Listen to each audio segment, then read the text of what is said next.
ವಿಡಿಯೋನ ಕೊನೆವರೆಗೂ ಸ್ಕಿಪ್ ಮಾಡದೆ ನೋಡಿ. ನಿಮಗೇನಾದರೂ ಈ ರೆಸಿಪಿ ಇಷ್ಟ ಆಯಿತು ಅಂದರೆ ನನ್ನ ಚಾನಲ್ನ ಸಬ್ಸ್ಕ್ರೈಬ್ ಮಾಡ್ಕೊಳ್ಳಿ, ಶೇರ್ ಮಾಡಿ, ಹಾಗೆ ಒಂದು ಲೈಕ್ ಮಾಡೋದು ಮರಿಬೇಡಿ.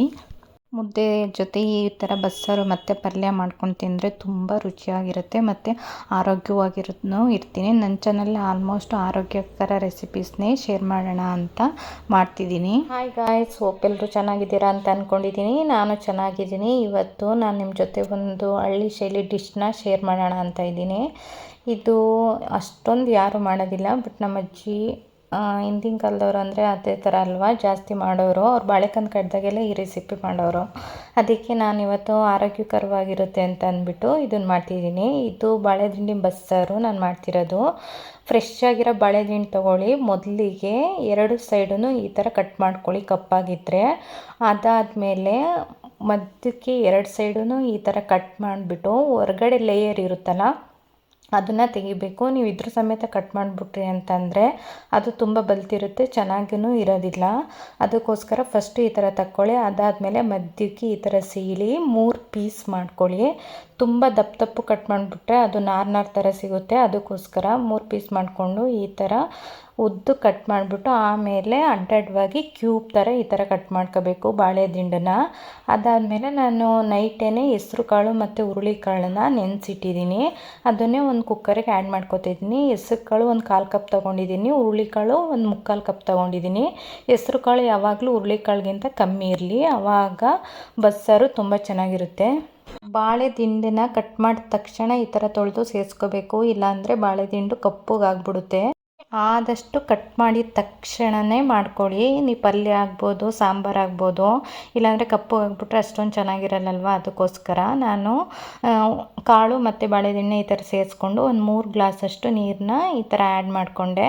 ಅದಾದಮೇಲೆ 1 ಟೇಬಲ್ ಸ್ಪೂನಷ್ಟು ಉಪ್ಪು ಹಾಕ್ಬಿಟ್ಟು ಅದಕ್ಕೆ ಒಂದು 3-4 ಹಸಿರು ಮೆಣಸಿನ್ಕಾಯಿನ ಈ ಥರ ಸೇರಿಸಿ ಒಟ್ಟಿಗೆ ಬೇಯಿಸ್ಕೊತಿದ್ದೀನಿ. ನೀವು ಹಾಗೆ ಆದರೂ ಬೇಯಿಸ್ಕೊಬೋದು. ನನಗೆ ಬೇಗ ಬೇಕಾಗಿರೋದ್ರಿಂದ ವಿಷಲ್ ಹಾಕಿಸ್ಕೊತಾ ಇದ್ದೀನಿ. ನೀವು ವಿಷಲ್ ಹಾಕ್ಸೋದಿದ್ರೆ ನೋಡಿ ಹಾಕಿಸ್ಕೊಳ್ಳಿ, 1 ಇಲ್ಲ 2. ಬಟ್ ವಿಷಲ್ ಆದ ತಕ್ಷಣ ಒಂದು 5 ಮಿನಿಟ್ಸಲ್ಲೇ ಓಪನ್ ಮಾಡಿಬಿಟ್ಟು ತೆಗೆದ್ಬಿಡಬೇಕು. ಇಲ್ಲ ಅಂದರೆ ಕಾಳು ಫುಲ್ಲು ಸ್ಮ್ಯಾಶ್ ಥರ ಆಗೋಗ್ಬಿಡುತ್ತೆ, ಆವಾಗ ಚೆನ್ನಾಗಾಗೋದಿಲ್ಲ.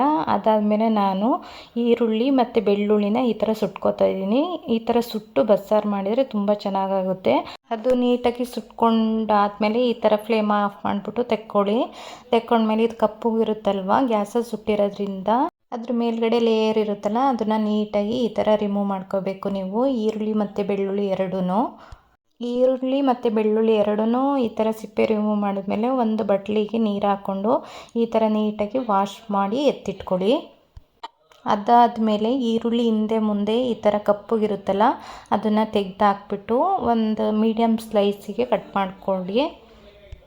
ಈಗ ತೋರಿಸ್ತಿದ್ದೀನಲ್ವ, ಈ ಥರ ಕಟ್ ಮಾಡ್ಕೊಂಡ್ರೆ ಸಾಕು. ಈ ರುಬ್ಬಕ್ಕಲ್ವ ಅದಕ್ಕೋಸ್ಕರ ಈ ಸೈಜಿಗೆ ಕಟ್ ಮಾಡ್ಕೊಂಡ್ರೇ ಸಾಕು. ಅದಾದಮೇಲೆ ಒಂದು ಸ್ವಲ್ಪ ಹುಣಸೆಹಣ್ಣು, ಒಂದು ಸ್ವಲ್ಪ ಕೊತ್ತಂಬರಿ ಸೊಪ್ಪು ಮತ್ತು ಕಟ್ ಮಾಡ್ಕೊಂಡಿರೋ ಈರುಳ್ಳಿ, ಅದಾದಮೇಲೆ ಬಿಡಿಸಿಟ್ಕೊಂಡಿದ್ವಲ್ಲ ಸುಟ್ಟಿ ಆ ಬೆಳ್ಳುಳ್ಳಿ ಇಷ್ಟು, ಮತ್ತು ಅದ್ರ ಜೊತೆಗೆ 1 ಚಮಚದಷ್ಟು ಜೀರಿಗೆ. ಇವಾಗ ಕಾಳು ಬೆಂದಿದೆಯಲ್ಲ ಅದನ್ನು ಈ ಥರ ವಿಷಲ್ ಬಿಟ್ಬಿಟ್ಟು ತೆಗೆದು ನೋಡಿದೆ. ಕಾಳು ನಾನಿವಾಗ ತೋರಿಸ್ತೀನಲ್ಲ ಆ ಥರ ಬೆಂದರೆ ಸಾಕು. ಇವಾಗ ಬೇಯಿಸ್ಕೊಂಡಿದ್ದೀವಲ್ಲ ಆ ಕಾಳನ್ನ ಸ್ವಲ್ಪ ರುಬ್ಬಕ್ಕೆ ಎತ್ಕೊಳ್ಳೋಣ. ಅದ್ರ ಜೊತೆಗೆ ಮೆಣಸಿನ್ಕಾಯಿನೂ ಹಾಕಿದ್ವಲ್ಲ ಅದನ್ನು ಸೇರಿಸಿ ಎತ್ತಿಟ್ಕೋಬೇಕು. ಈ ಥರ ಬಾಳೆ ದಿಂಡುಗಳು ಬಂದಿದ್ರೆ ವಾಪಸ್ ಅದಕ್ಕೇ ಹಾಕ್ಬಿಡಿ. ಇವಾಗ ಅದು ಬೇಯಿಸಿದ್ದೀವಲ್ಲ ಅದ್ರ ರಸ ಬೇರೆ, ಕಾಳು ಮತ್ತು ಬಾಳೆದಿಂಡು ಸಪ್ರೇಟ್ ಮಾಡ್ಕೋಬೇಕು. ಅದಕ್ಕೆ ಈ ಥರ ನಾವು ಒಂದು ಪಾತ್ರೆ ತೊಗೊಂಡು ಬಸ್ಕೊಂಡು ರಸ ಬೇರೆ ಕಾಳು ಬೇರೆ ಎತ್ತಿಟ್ಕೋತಾ ಇದ್ದೀನಿ. ಇವಾಗ ಕಾಳೆ ಸಪ್ರೇಟು, ರಸ ಸಪ್ರೇಟ್ ಆಯಿತು. ಇದು ಪಲ್ಯಕ್ಕೆ ಬೇಯಿಸ್ಕೊಂಡಿದ್ದರೆ ಬಾಳೆದಿಂಡು ಮತ್ತು ಹೆಸರು ಕಾಳು, ಹುರುಳಿ ಕಾಳು. ಅದಾದಮೇಲೆ ಮಸಾಲೆ ಆವಾಗಲೇ ತೋರಿಸಿದ್ನಲ್ಲ ನಿಮಗೆ, ಅದಿದು. ನೆಕ್ಸ್ಟ್ ಬೇಯಿಸಿಟ್ಕೊಂಡಿರೋ ಕಾಳು ಮತ್ತು ಮೆಣಸಿನ್ಕಾಯಿ. ಅದಾದಮೇಲೆ ಬಸ್ತಿಟ್ಕೊಂಡಿರೋದು ರಸ, ಇಷ್ಟು. ಇವಾಗ ನೆಕ್ಸ್ಟ್ ಪ್ರೊಸೀಜರ್ ಮುಗೀತಲ್ವಾ. ನೆಕ್ಸ್ಟ್ ಯಾವ ಥರ ಮಾಡೋದು ಅಂತ ಇದು ಮತ್ತು ಇದನ್ನೇ ಒಂದು ಮಿಕ್ಸರ್ ಜಾರಿಗೆ ಹಾಕಿ ರುಬ್ಕೊಳ್ಳೋಣ.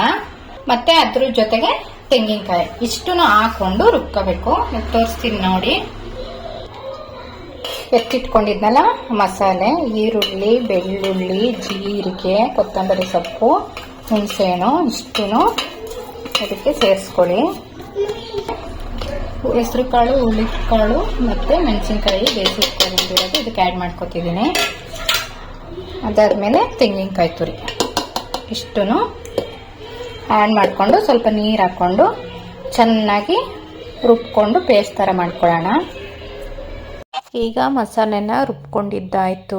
ಇವಾಗ ಒಂದು ಪಾತ್ರೆಗೆ ಸ್ವಲ್ಪ ಆಯಿಲ್ನ ಹಾಕ್ಕೊಳ್ಳಿ. ಅದಾದಮೇಲೆ ಅದಕ್ಕೆ ಸ್ವಲ್ಪ ಸಾಸಿವೆ, ಅದೊಂದು ಸ್ವಲ್ಪ ಚಿಟಪಟ ಅಂತ ಅಂದಮೇಲೆ ಕರಿಬೇವು, ಅದಾದಮೇಲೆ ರುಬ್ಬಿಟ್ಕೊಂಡಿದ್ವಲ್ಲ ಆ ಮಸಾಲೆನ ಈ ಥರ ಆ್ಯಡ್ ಮಾಡ್ಕೊಳ್ಳಿ. ಆ್ಯಡ್ ಮಾಡ್ಕೊಂಡಾದಮೇಲೆ 1-2 ನಿಮಿಷ ಈ ಥರ ತಿರುಗಿಸಿ ಈ ಥರ ಕುದಿ ಬರಬೇಕು.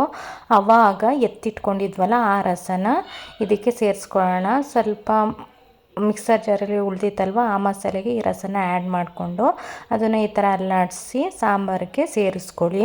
ಮಿಕ್ಕಿರೋ ರಸನೂ ಇದಕ್ಕೆ ಆ್ಯಡ್ ಮಾಡ್ಕೊಳ್ಳಿ. ಆ್ಯಡ್ ಮಾಡ್ಕೊಂಡಾದಮೇಲೆ 1-2 ನಿಮಿಷ ಈ ಥರ ತಿರುಗಿಸಿ ಉಪ್ಪು ಖಾರ ಚೆಕ್ ಮಾಡಿಕೊಂಡು ಸ್ವಲ್ಪ ಉಪ್ಪು ಕಮ್ಮಿ ಆಗಿದ್ದರೆ ಉಪ್ಪನ್ನ ಆ್ಯಡ್ ಮಾಡ್ಕೊಳ್ಳಿ. ನೀವು ಆಲ್ರೆಡಿ ಕಾಳು ಬೇಯಿಸ್ಬೇಕಾದ್ರೆ ಆ್ಯಡ್ ಮಾಡಿರೋದ್ರಿಂದ ರಸದಲ್ಲಿ ಇರೋದ್ರಿಂದ ನೋಡಿ ಆ್ಯಡ್ ಮಾಡ್ಕೊಳ್ಳಿ.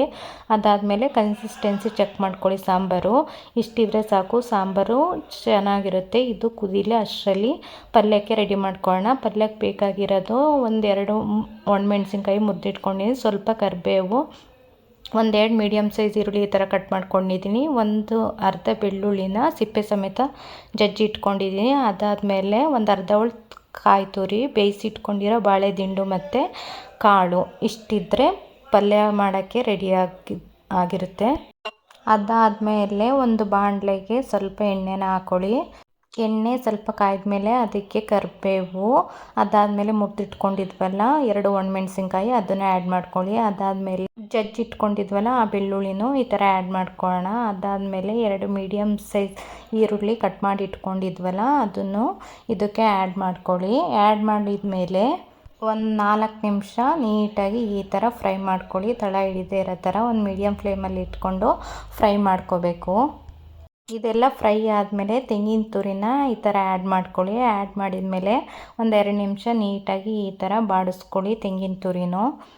ಅದಾದಮೇಲೆ ನೆಕ್ಸ್ಟು ಬೇಯಿಸಿಟ್ಕೊಂಡಿದ್ವಲ್ಲ ಬಾಳೆದಿಂಡು ಮತ್ತು ಕಾಳನ್ನು ಇದಕ್ಕೆ ಆ್ಯಡ್ ಮಾಡಿಬಿಟ್ಟು ನೀಟಾಗಿ ಮಿಕ್ಸ್ ಮಾಡಿಕೊಂಡು 1-2 ನಿಮಿಷ ಮೀಡಿಯಮ್ ಫ್ಲೇಮಲ್ಲಿಟ್ಟು ಬೇಯಿಸ್ಕೊಳ್ಳಿ. 1-2 ನಿಮಿಷ ಈ ಥರ ಮಿಕ್ಸ್ ಮಾಡಿದ ಮೇಲೆ ಕೊನೆಯದಾಗಿ ಕೊತ್ತಂಬರಿ ಸೊಪ್ಪನ್ನ ಇದ್ರ ಮೇಲ್ಗಡೆ ಹಾಕಿದರೆ ಪಲ್ಯ ಮುಗೀತು ಅಂತ. ಕೊನೆಯದಕ್ಕೆ ಪ್ಲೇಟ್ನ ಈ ಥರ ಮುಚ್ಚಿಡಿ. ಅಷ್ಟರಲ್ಲಿ ಸಾಂಬಾರನ್ನು ಈ ಥರ ಕುದ್ದು ರೆಡಿಯಾಗಿದೆ. ಸಾಂಬಾರು ಮತ್ತು ಪಲ್ಯ ಎರಡೂ ರೆಡಿ ಆಯಿತು. ನೋಡಿದ್ರಲ್ಲ ಎಷ್ಟು ರುಚಿಯಾಗಿರೋ ಬಾಳೆ ದಿಂಡಿನ ಬಸ್ಸಾರು ಮತ್ತು ಪಲ್ಯ ರೆಡಿ ಆಯಿತು ಅಂತ. ಇದನ್ನು ಮುದ್ದೆ ಮತ್ತು ಅನ್ನದ ಜೊತೆ ತಿನ್ಬೋದು, ತುಂಬ ಚೆನ್ನಾಗಿರುತ್ತೆ. ನಾನು ಮುದ್ದೆ ಮಾಡ್ಕೊಂಡಿದ್ದೆ. ನೀವು ಈ ಡಿಶ್ನ ಮಿಸ್ ಮಾಡದೆ ಟ್ರೈ ಮಾಡಿ ನೋಡಿ. ನಮ್ಮ ಮನೆಯವರು ಬಿಸಿ ಬಿಸಿ ರಾಗಿ ಮುದ್ದೆ ಮಾಡಿದ್ದಾರೆ. ರಾಗಿ ಮುದ್ದೆ ಬಾಳೆ ದಿಂಡಿನ ಬಸ್ಸಾರು ನೋಡಿ, ತುಂಬ ಚೆನ್ನಾಗಿದೆ ಆಯಿತಾ. ನೀವು ಎಲ್ಲ ಟ್ರೈ ಮಾಡಿ, ಹೆಂಗಿದೆ ಅಂತ ಕಮೆಂಟ್ ಮಾಡಿ. ದಯವಿಟ್ಟು ನಮ್ಮ ಚಾನಲ್ನ ಸಬ್ಸ್ಕ್ರೈಬ್ ಮಾಡ್ಕೊಳ್ಳೋದು ಮಾತ್ರ ಮರಿಬೇಡಿ. ಹೊಸ ವಿಡಿಯೋ ಜೊತೆ ಮತ್ತೆ ಸಿಗೋಣ. ಬಾಯ್.